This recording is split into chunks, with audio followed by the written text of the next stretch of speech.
트랜지스터에 대한 소개 자료인데요. 이 자료는 그 전자회로 50개를 만들 수 있는 그런 키트가 있는데요. 그 키트에 있는 책을 제가 아주 오래 전에 번역을 한번 했었습니다. 그래서 번역한 내용을 지금 다시 읽어보니까 아주 트랜지스터에 대한 기본 동작을 이해하는데 아주 쉽게 설명이 되어 있는 것을 발견하였습니다. 그래서 이렇게 제 블로그에 있는 글인데요. 여기 블로그 위치가 나와 있죠. 그래서 이거 블로그는 이제 자료만 이렇게 나와 있는 거고 별도로 제가 조금 더 부연 설명을 한번 기본 원리에 대한 것을 좀 해보는 게 좋을 것 같아서 한번 동영상을 한번 만들어 보았습니다. 일전에 그 코딩을 배우는 선생님으로부터 연락을 받았는데 트랜지스터에 대한 설명을 조금 어느 사이트에서 어느 카페에 올렸더니 이렇게 질문하셨습니다. 과연 코딩을 공부하는데 트랜지스터가 필요할까요? 트랜지스터에 대한 이해가 필요할까요? 이러한 질문이었습니다. 그래서 제가 생각하기에는 가장 적당한 답은 트랜지스터가 어차피 아두이노라든가 컴퓨터 등에 널리 사용을 하기 때문에 기본적으로 반도체의 기본적인 부품이 됩니다. 그래서 여기에 대해서는 올바르게 깊이는 모르더라도 동작 원리에 대해서는 올바르게 이해할 필요가 있고요. 또 이러한 이해를 통해서 간단한 트랜지스터를 이용한 회로를 만들어서 아두이노와 함께 제어를 하고 또 새로운 것도 그렇게 만들어 갈 수 있다고 생각을 합니다. 그래서 그런 측면에서 한번 올바른 이해가 필요하다고 생각합니다.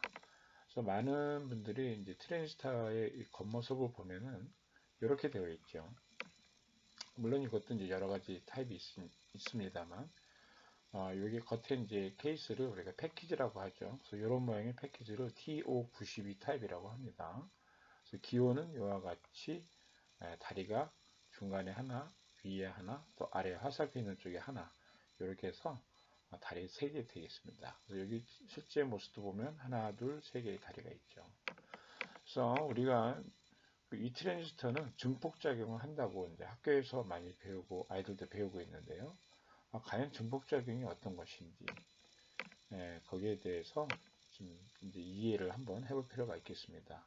그래서 그 이해를 돕기 위해서는 이 트랜지스터에 대한 물성 부분 측면으로 또 전기 회로적인 측면으로 이걸 이해하면은 초보자들한테는 굉장히 어려움이 많이 있으실 것 같습니다. 그래서 이 책의 원문에 보면은 이런 그림이 나와 있습니다. 이 그림이 아주 트랜지스터를 설명하기에 가장 적당한 그림인 것 같습니다. 자, 이 그림을 이제 설명을 드리겠습니다. 자, 이 그림을 보시면 현재 이렇게 U자형으로 된 그러한 이제 물이 흐를 수 있는 수로가 되겠습니다. 현재 여기 출렁출렁 되는 게 물인데요. 이 물이 이쪽에서 아래 방향으로 흐른다고 생각을 하겠습니다. 이렇게 흐를 때, 이거를 전기라고 생각해야 되겠죠. 전기의 흐름. 자, 이렇게 물이 흐를 때, 만약에 여기에 이렇게 수로와 똑같은 모양의 이런 칸막이가 되어 있다면, 칸막이 장치가 되어 있다면, 이 물은 이쪽 방향으로 흘러내리지 못할 것입니다. 자, 이러한 구조의 측면에 또 작은 물이 흐를 수 있는 그러한 또 수로가 있다고 이렇게 있습니다. 이렇게 있을 때 여기에도 역시 작은 칸막이가 이렇게 되어 있고요. 그 다음에 이렇게 연결이 돼서 여기에 스프링으로 이렇게 달려 있다고 생각하겠습니다. 자, 그러면 현재 여기에 물이 없을 때는 아무것도 물의 흐름이 흐르는 게 없고요. 이쪽조차도 흐름이 없겠죠. 그러면 이쪽에다가 이쪽 수로에다 작은 수로에다가 이제 물을 부어 보겠습니다. 자, 물을 부기 전에 요 수로 요 작은 칸막이는 이 칸막이의 움직임은 이쪽 사각형 장치에 의해서 큰 칸막이를 들어 올릴 수 있는 그러한 기계적 장치가 되어 있다고 가정을 하겠습니다. 그래서 이게 별개가 아니죠. 이 수로가 열리면 이 기계 장치에 의해서 이 수로도 열리게 되어 있는 그런 기계 장치가 되어 있다고 가정을 하는 것입니다. 자, 이제 물을 부어 보겠습니다. 물을 부어 보면은 자, 이쪽에서 물을 붓게 되면은 이제 물이 점점 차오르면서 물의 무게에 의해서 이 칸막이가 밀려서 열려서 올라가겠습니다. 그러면 이 물이 이쪽으로 쏟아져 내려오겠죠. 쏟아져 내려온과 동시에 이 칸막이는 이쪽 큰 칸막이와 기구적으로 연결이 되어 있기 때문에 그림에서 보시는 바와 같이 이렇게 여기가 조금 열리면서 물이 흐르면 그 힘에 의해서 이 큰 칸막이가 올라갑니다. 자, 이렇게 올라가면 어떤 일이 벌어질까요?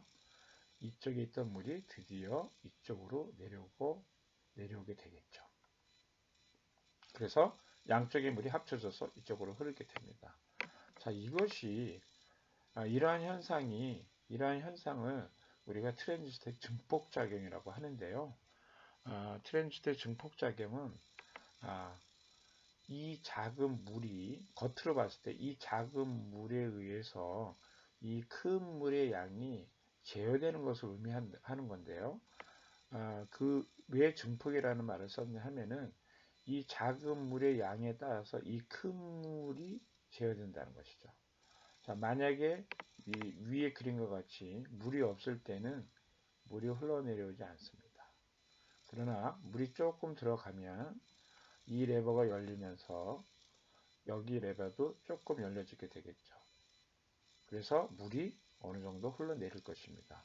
만약에 물을 더 많이 부어서 이쪽 칸막이를 더 많이 열린다면 이 레버가 훨씬 더 많이 올라가겠죠. 그렇게 되면 역시 이쪽에서 흘러내려오는 양도 증가하게 될 것입니다. 즉 결론적으로 이 물의 양에 따라서 이쪽에서 흘러내려오는 물의 양이 결정된다는 것이죠. 즉 이 작은 수로에 오는 물의 양으로 이 큰 물의 양을 조절할 수 있다는 것입니다. 따라서 겉으로 보기에 이 물이 이렇게 큰 물처럼 보인다는 것이죠. 그래서 이런 현상들을 증폭이라고 하였습니다. 자, 이제 지금까지는 이 수로에 대한 것만 설명을 한 거고요. 이거를 트랜지스터로 비유를 하겠습니다. 아까 말씀드린 대로 이 트랜지스터는 다리가 이렇게 3개 있습니다. 기호도 역시 다리가 3개가 있고요. 이 기호를 잘 보시면 이렇게 화살표가 이렇게 되어 있는데 마치 여기서 물이 이렇게 흐르듯이 전기가 흐르는 모양이 되겠습니다. 자, 이 물이 이렇게 흘러내려온다고 쳤을 때 그것이 바로 이 그림에서 이렇게 물이 내려오는 방향이 되겠죠. 그러면 이 작은 수로는 뭐가 될까요? 이 작은 수로는 바로 여기 해당이 되겠습니다. 그래서 이렇게 전류를 이렇게 물이 흐르면 그것에 의해서 이쪽으로 흐르는 전류의 양이 제어가 된다. 그런 의미가 되겠습니다. 그래서 여기에 만약에 작은 목소리를 집어넣으면 작은 전류가 흐르면 큰 전류가 흘러서 만약에 이 전류가 흐르는 중간에 스피커라든가 이런 소리를 내는 장치를 집어넣는다면 이 작은 목소리가 큰 전류가 흐르고 큰 전류에 의해서 스피커가 구동되기 때문에 커다란 목소리로 나오게 되겠죠. 그렇게 되면 겉에서 봤을 때는 이 작은 목소리가 마치 큰 목소리로 변환된 것 같은 그러한 현상이 나타나게 되는 것입니다. 그래서 이런 작용을 증폭작용이라고 하고요. 이 증폭작용은 또한 스위칭 작용이라고 표현할 수도 있겠습니다. 자, 이쪽에 만약에 물이 안 흐르면, 즉 전기가 안 흐르면 이쪽에서 큰 물이 내려올